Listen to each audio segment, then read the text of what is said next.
Hello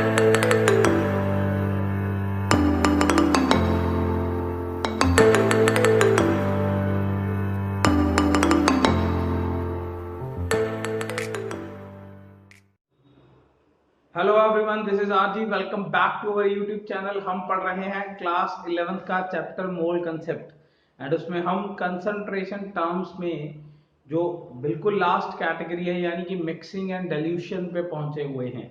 fine. सो आज हम basically mixing के अंदर टाइट्रेशन का पार्ट पढ़ेंगे कि टाइट्रेशन जब हम करते हैं तब कंसंट्रेशन को क्या इफेक्ट पड़ता है। पर उससे पहले कुछ एक particular variety of concentration terms के क्वेश्चन कई बार देखने को मिलते हैं, तो हम पहले उसको ट्राई कर लें। बहुत ही ज्यादा सिंपल टाइप ऑफ क्वेश्चन है, ठीक है ना। टॉपिक चल रहा है मिक्सिंग एंड डाइल्यूशन वाला।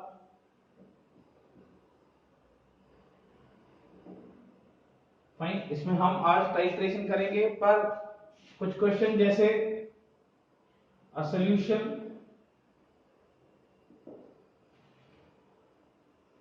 Of 0.3 molarity FeCl3 is given.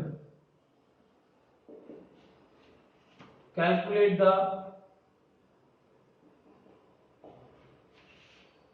molarity of Cl minus ions. बड़ा सिंपल सा फंडा, यानी कि सॉल्यूशन की मोलैरिटी दी हुई है एंड निकालनी किसकी है, Cl माइनस आयन की कंसंट्रेशन निकालनी है। फाइन। इस तरीके के क्वेश्चन देखने को मिल जाते हैं, तो बड़ा सिंपल सा फंडा है यार। FeCl3 की देखो, ये जो स्क्वायर ब्रैकेट होता है ना, इसमें हम कंसंट्रेशन लिखा देते हैं। ये बेसिकली है 0.3 मोलैरिटी। आपको क्वेश्चन पूछा गया है Cl माइनस की मोलैरिटी। बहुत ही ज्यादा सिंपल काम है यार। आपको याद है जब हमने वाई मैप किया था तब हमने एक बात करी थी। कौन सी बात? वो पैकेट के अंदर टॉफियों वाली। एक पैकेट के अंदर कितनी टॉफियां हैं? यहां अगर हम देखें FeCl3 के अंदर 3 क्लोरीन है, इसका मतलब एक पैकेट के अंदर 3 टॉफियां हैं। पैकेट कितने हैं?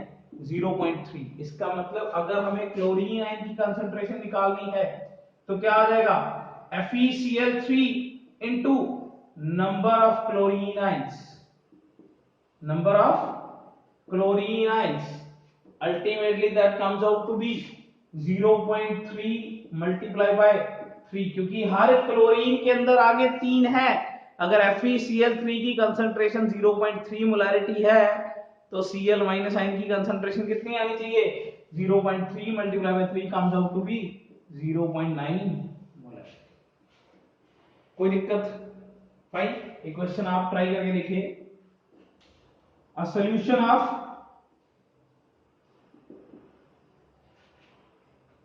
1/10 molarity H2SO4 is given.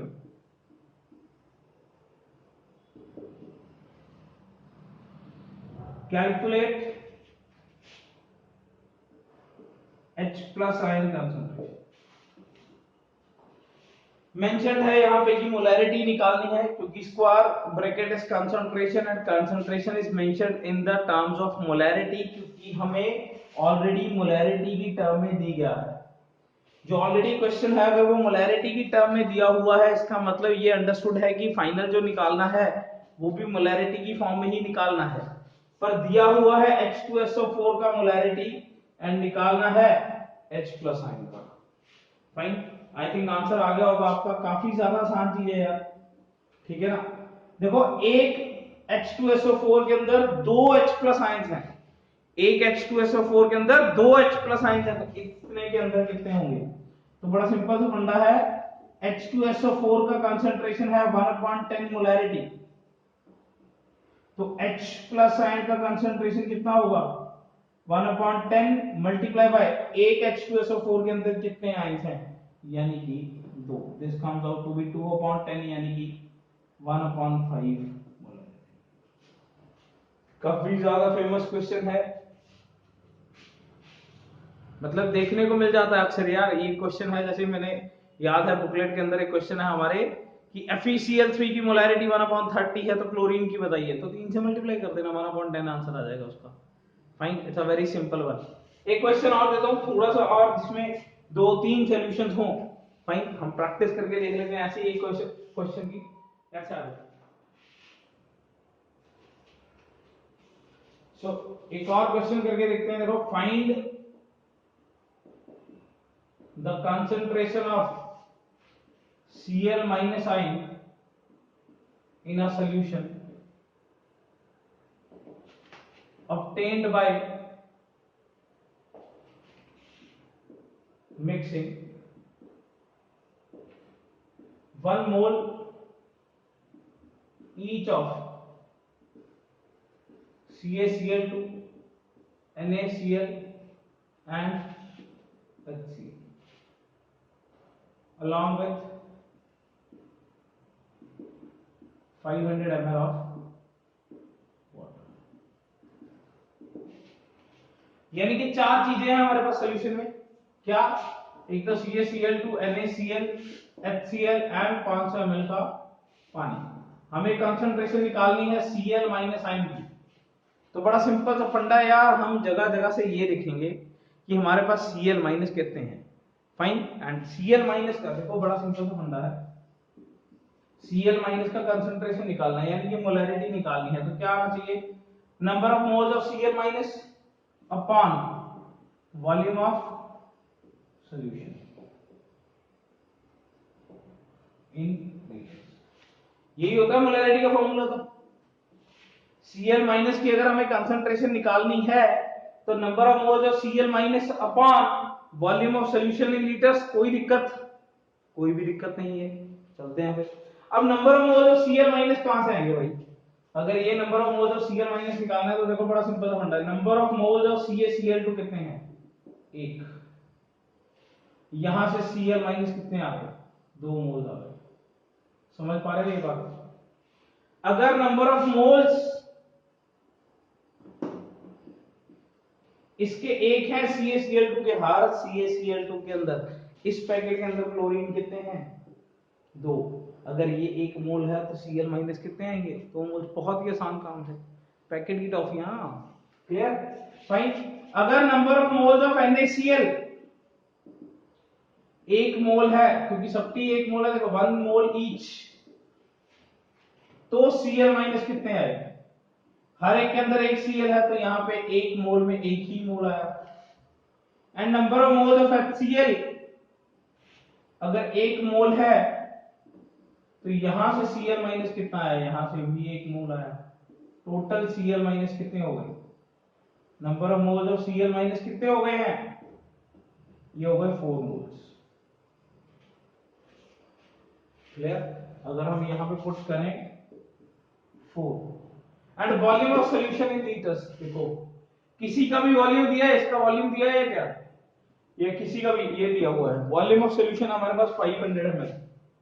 इसको अगर हम लीटर में कन्वर्ट करें तो 500 अपॉन 1000, तो this comes out to be 4 into 1000 upon 500, this comes out to be 8 molarity, which is the final answer. कोई भी दिक्कत किसी भी प्राणी को, बड़ा सिंपल सा फैक्ट था यार। देखो Cl माइनस का कंसंट्रेशन निकालना है तो number of moles of Cl minus निकालिए एंड वॉल्यूम ऑफ सॉल्यूशन निकाल लिया। क्लियर? वॉल्यूम ऑफ सॉल्यूशन दिया हुआ है 500 ml। यहां पे number of moles of Cl minus कैसे निकाले हैं कि CaCl2 में से Cl माइनस निकालिए कितने हैं, NaCl में से निकालिए Cl माइनस कितने हैं, एंड HCl में से निकालिए Cl माइनस कितने हैं, एंड देन इन तीनों Cl माइनस को हमने कर दिया add. What we get is number of moles of Cl minus. कितने आ गए? 4 मोल्स आ गए हैं। एंड यहां पे हमने 4 मोल के हिसाब से फाइनल कंसंट्रेशन निकाल लिया है। कोई दिक्कत?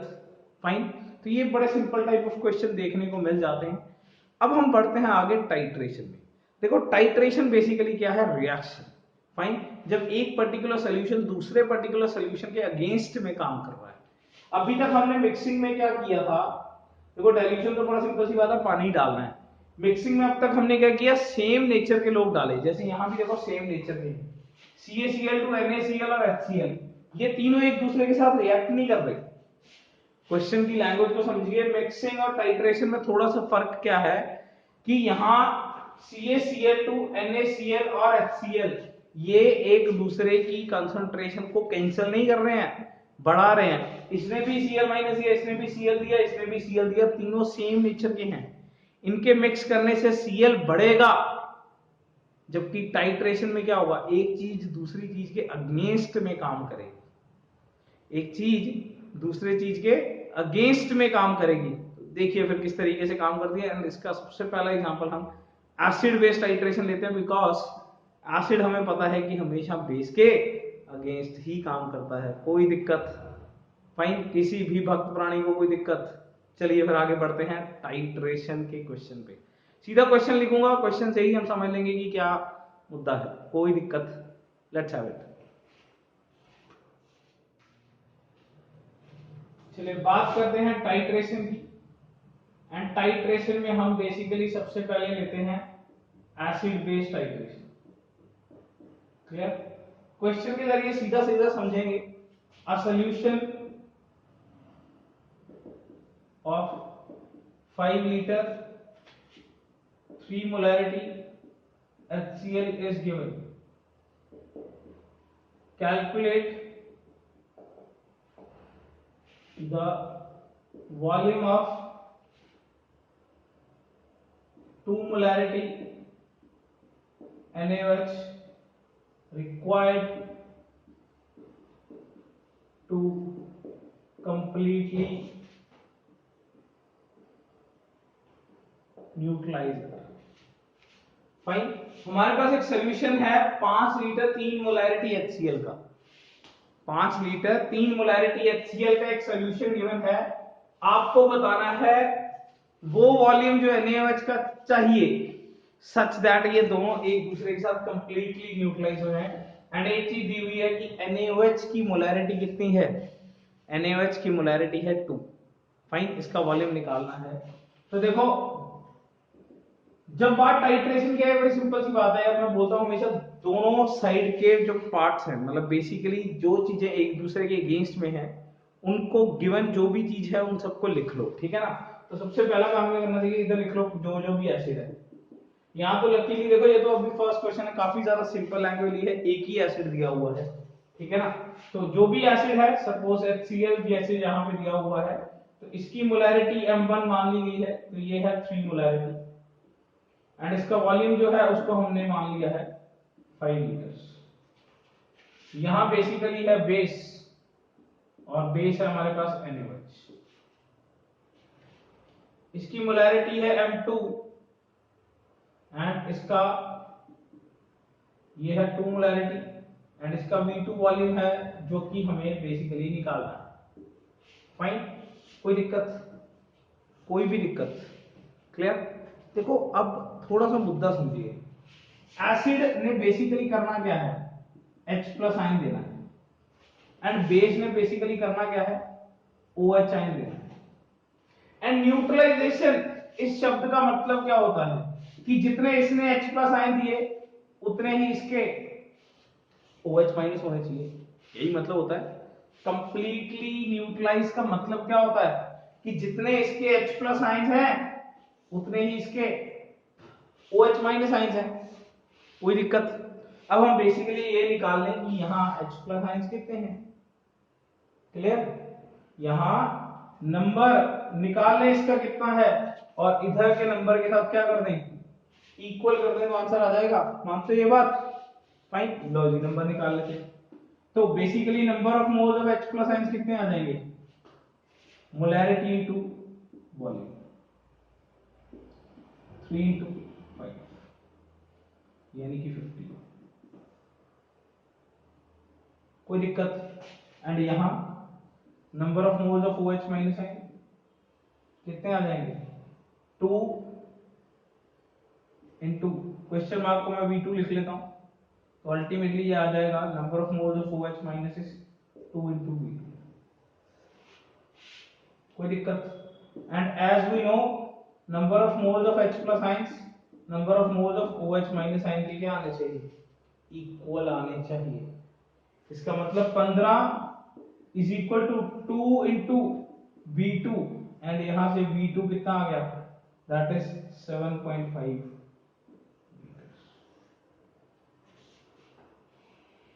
देख लीजिए क्या किया हमने, इधर एसिड में जो मोलैरिटी और वॉल्यूम दिया गया है वहां से number of moles of H plus ions निकाल लिए हैं।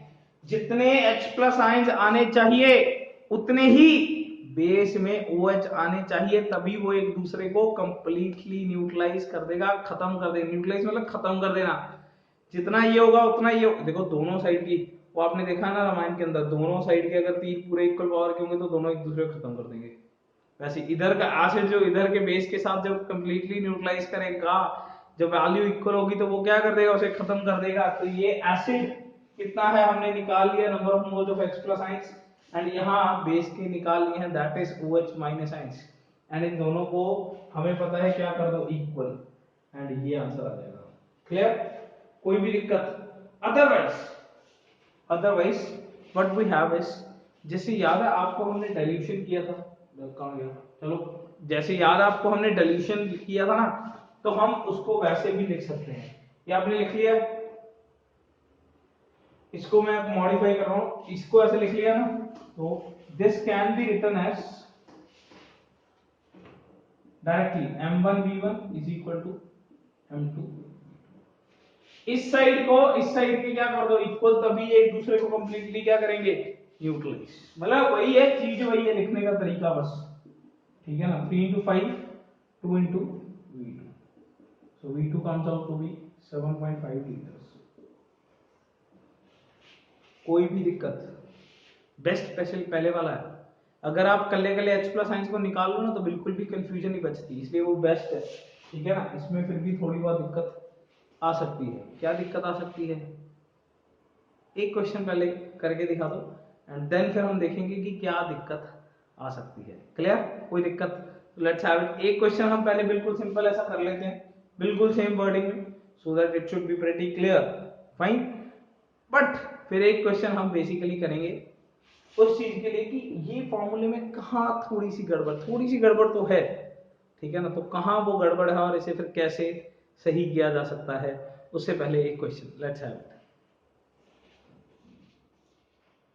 So next is calculate the molarity of 2 liter of HCl that is required to completely react with 10 liter of 3 molarity NaOH solution। भाई कितनी मोलैरिटी चाहिए HCl के 2 litre के solution की, such that वो NaOH के 10 लीटर सॉल्यूशन के साथ, जिसकी 3 मोलैरिटी है, के साथ कंप्लीटली भिड़ जाए, कंप्लीटली रिएक्ट कर जाए। तो बताइए कितना हम मोलैरिटी सॉल्यूशन HCl का लें।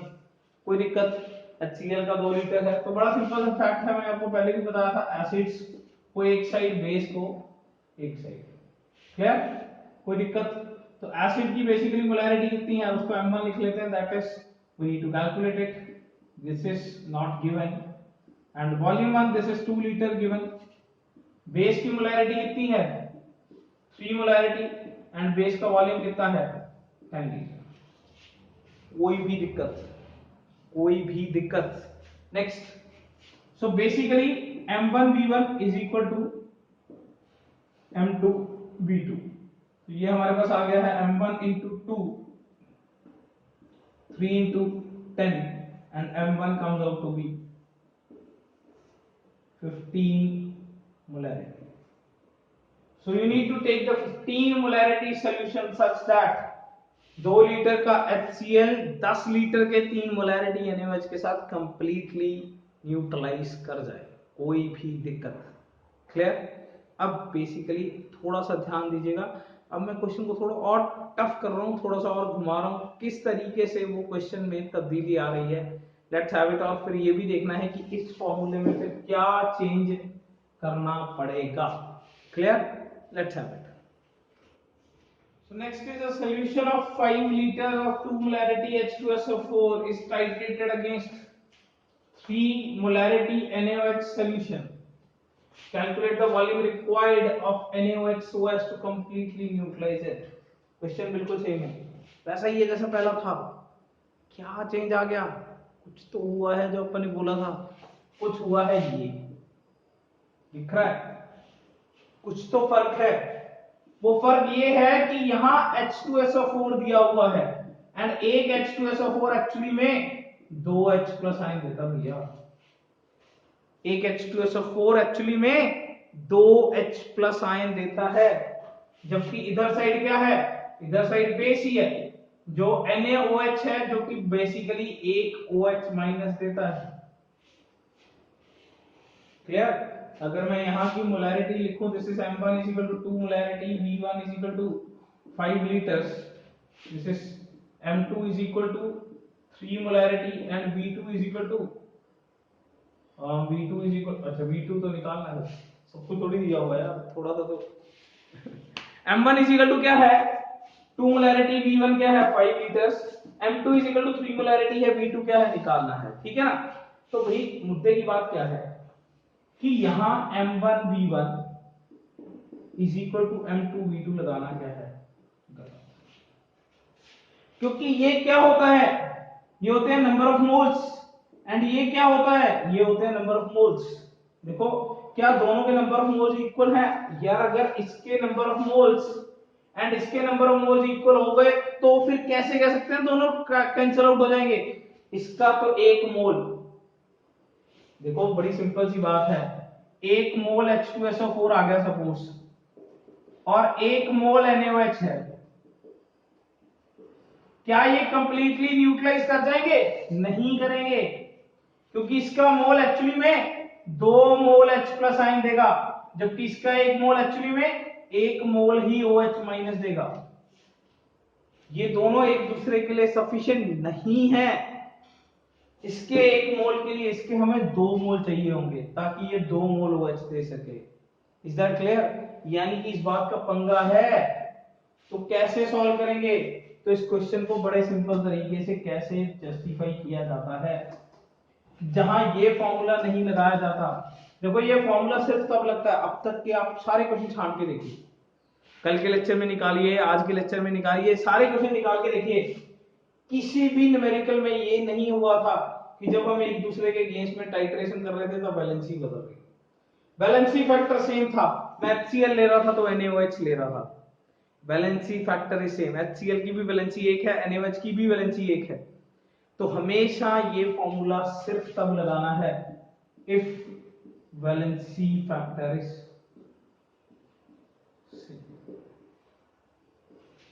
नई चीज आ गई, नोट करके रख लो, ये फॉर्मूला सिर्फ तब लगाना है अगर वैलेंसी फैक्टर क्या है, सेम है। देखो याद करो, सारे के सारे एग्जांपल्स रिकॉल करो, HCl NaOH सारे के सारे एग्जांपल्स रिकॉल करो, HCl की वैलेंसी फैक्टर 1 है, उसके अगेंस्ट में काम करने वाले NaOH की भी वैलेंसी फैक्टर 1 ही है, पर यहां ऐसा नहीं है, यहां हमारे पास है H2SO4 और इधर क्या है NaOH। तो अब क्या करें, ये तो नोट डाल के लिख लो साइड पे कहीं ना कहीं, पेपर के ऊपर हाशिया में बना लो। एंड बट इफ अगर वैलेंसी फैक्टर सेम नहीं है तो देखो यहां पे फैक्टर लग जाएगा VF1 वैलेंसी फैक्टर 1 और यहां पे वैलेंसी फैक्टर 2, क्लियर।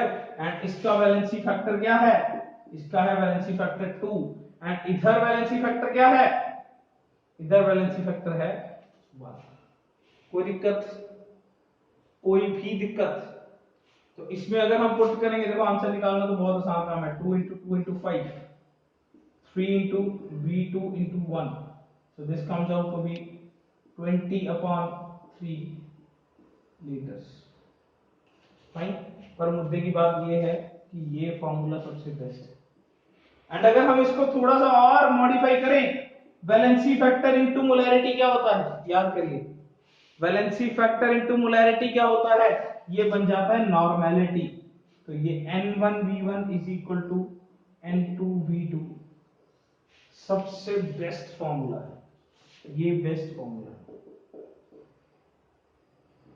हालांकि किताबों के अंदर ज्यादा क्वेश्चन हमें M1V1 के ही आते हैं, पता है क्यों, बड़ी सिंपल सी बात है। मान लो यार यहाँ पे HCl होता है, यहाँ पे NaOH होता है, इसका वैलेंसी फैक्टर 1 होता है, इसका वैलेंसी फैक्टर 1 होता है, तो ये तो ट्रू ही है। यहाँ 1 पुट किया तो M1V1 M2V2 बच गया। और ज्यादातर किताबों के अंदर M1V1 M2V2 के ही इक्वल लिखा हुआ होता है, क्योंकि ज्यादातर क्वेश्चन हमें सेम वैलेंसी फैक्टर के आते हैं। पर ज्यादातर का मतलब ये तो नहीं है ना कि ये नहीं बदल सकता, एंड यही तो है डीप कंसंट्रेशन टर्म का क्वेश्चन, या डीप डाइल्यूशन का क्वेश्चन, या डीप बेसिकली मिक्सिंग का या टाइट्रेशन का क्वेश्चन, यही तो चीज है। वैलेंसी फैक्टर बदल गया है, एक साइड का वैलेंसी फैक्टर 2 है जबकि दूसरी साइड का वैलेंसी फैक्टर 1 है। तो उस केस में अगर तो वैलेंसी फैक्टर सेम है तो फॉर्मूला लगाना है M1V1 is equal to M2V2 if valency factor is same. वरना मैं हमेशा बोलता हूं ये फॉर्मूला याद रखो, वैलेंसी फैक्टर सेम है तो ये दोनों पार्ट्स कट जाएंगे, अपने आप ही ये आ जाएगा। और अगर वैलेंसी फैक्टर अलग है तो पुट कर देना। तो सबसे बेस्ट फॉर्मूला कौन सा हुआ, यही हुआ ना। एंड इसको लिखने का ये भी तरीका है, because valency factor into molarity, normality बन गया, वैलेंसी फैक्टर इनटू मोलैरिटी, फिर से नॉर्मैलिटी बन गया, V1 और V2 ऐसे ही पड़े। कोई भी दिक्कत। तो एक क्वेश्चन अब और करेंगे, so that it must be pretty clear. कोई दिक्कत? Let's have it. Calculate the volume of 3 molarity H2SO4 that is required to completely neutralize 5 liter of 2 molarity NaOH solution। वो वॉल्यूम निकालना है 3 मोलैरिटी H2SO4 का, जो कि 5 लीटर का 2 molarity NaOH neutralise करने के लिए चाहिए। देखो बड़ी सिंपल सी बात है, एसिड बेस। एसिड लिख लिया करो यहाँ पे कौन सा है, एसिड है H2SO4, बेस है NaOH। क्लियर? तो एसिड की मोलैरिटी कितनी आ गई, 3 मोलैरिटी, एंड वॉल्यूम कितना आ गया निकालना। वैलेंसी फैक्टर भी लिख लिया करो, बिकॉज़ अब तो हम कर चुके हैं। वैलेंसी फैक्टर कितना है 2, यहां मोलैरिटी कितनी आ गई 2, वॉल्यूम कितना है 5 लीटर, एंड वैलेंसी फैक्टर कितना है दैट इज 1, बिकॉज़ NaOH का वैलेंसी फैक्टर कितना है 1। ये तो आता है ना, वैलेंसी फैक्टर तो निकालना है, इसमें तो कोई दिक्कत है ही नहीं है, इजंट इट। तो बड़ा सिंपल सा फंडा है। तो ये आ गया M1 V1 VF1 is equal to M2 V2 VF2। अब आप यार याद रखना कि यही लगाना है हर जगह, M1 V1 is equal to M2 V2 नहीं लगाना। क्या लगाओगे, M1 V1 VF1 is equal to M2 V2 VF2। कोई दिक्कत? तो this is 3 into V1 into 2, 2 into 5 into 1, so V1 is equal to 5 upon 3। कोई भी दिक्कत? फाइन। अब यार यही चीज अगर आप HCl लेके करते ना तो आंसर कुछ और आता, क्योंकि इसका वैलेंसी फैक्टर क्या है 1। HCl का वॉल्यूम है, इससे डबल रिक्वायर्ड होता। अब करके देख लो, चाहे 10/3 आता, HCl का वॉल्यूम 10/3 आता। क्यों? क्योंकि यार एक HCl एक ही H आयन दे सकता है, जबकि H2SO4 2 H आयन्स दे सकता है। कोई भी दिक्कत? क्लियर? एक और क्वेश्चन करके देखते हैं, ठीक है ना, जिनमें बेसिकली नेट रिजल्टेंट कुछ ना कुछ बच जाएगा। फाइन, वो भी अपने आप में एक अलग वैरायटी है। अच्छा बेटा देखिए, ये क्वेश्चन की लैंग्वेज अब थोड़ी सी अलग है।